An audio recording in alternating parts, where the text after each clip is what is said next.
The general idea, ya akhwan, that until now we have these, friend requests from brothers to sisters and this personal chatting and all these pictures. Please go back to the lecture. This is not okay. You may think it's okay because you like it. But then again, we like many things which are not okay. We like to eat a lot, but that's not okay. And we like to drink a lot, it's not okay. And we like to play a lot of games, and that's not okay. And we like to sleep a lot, and it's not okay. I can list a million things which we like a lot, which are not okay. A portion of them is okay.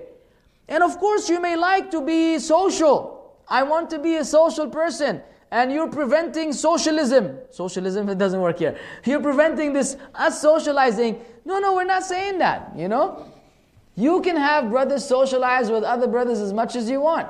And sisters can have their own female groups and socialize as much as they want. Once we get the two together, it becomes more than just simply socializing. It becomes hunting. Hunting for what? For the potential spouse. And sometimes you go through 10 before you find the one. And so in the process, a sister has flirted and got to know 10 brothers who might have been her husband before she actually finds her husband. So now she has in her record 11. Now, 11, it doesn't have to be that she went out with them on a date, but the very act of communicating with each other and corresponding with each other creates a relationship. It's a form of relationship. It is not at that level of meeting and dating as it's in the case with the kuffar, where they go date and try each other out and everything before they decide whether marriage is a good idea or not.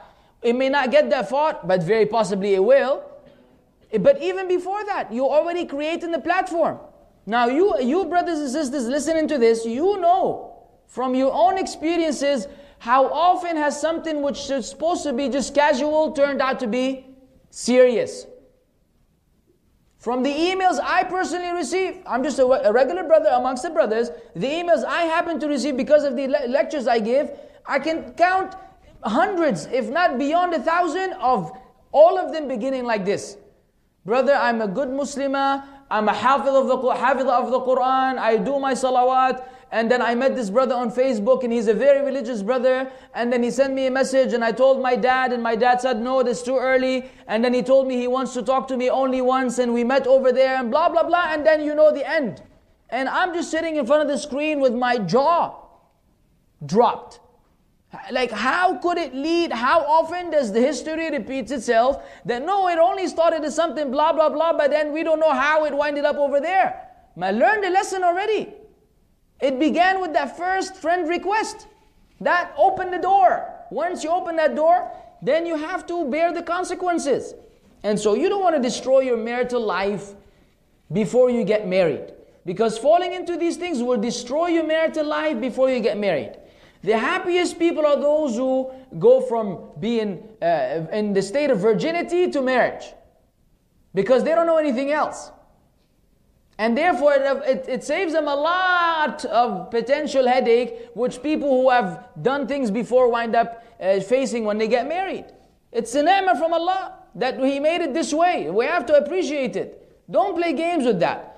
The shaitan will tell you, you'll do it, then you repent to Allah, ma fi mushkila, everybody does it, and Allahu ghafurun rahim, and أُولَٰئِكَ يُبَدِّلُ اللَّهُ سَيِّئَاتِهِمْ حَسَنَاتٍ. He will quote the ayat, which deal with this very issue. This is all, homemade fatawa. Homemade fatawa so we can go on and follow our desires. We cannot afford to do that. So Facebook, brothers and sisters, is a very fertile soil for destruction. Use it wisely. What do they usually tell you to use it wisely? With what? Like what product? I've heard that before. You buy something and they say use it wisely, or use water wisely. Use Facebook wisely. Use it, but know how to use it, when to use it, why to use it. Otherwise you will lose it. Seriously. It will become your life. Shaykh bin Uthaymeen rahimahullah has a very wise approach to it. He said, look, for you to understand this, just in case someone has issues with what is being said, what did the Prophet ﷺ say regards to the Dajjal? The Dajjal. when he comes around? What do you do? Huh? Tayyib, what do? You go meet him? Run away. Don't say to yourself, which is this, subhanallah, don't say, I'm a believer, I'm a strong believer, I have Surah Al-Kahf memorized, I know the first 10 ayat and the last 10 ayat, let me go and put it in his face. The Prophet ﷺ said, run. So the same attitude, I'm a good Muslim, I fear Allah, it's okay if I use Facebook, when I accept these friends, I don't have any problem. That's what you will say to yourself. But the Prophet ﷺ is teaching us, when there's fitna, run. Don't go there and throw yourself in the midst of it and then try to come out. Try to fix it and come out somehow. It just doesn't work this way.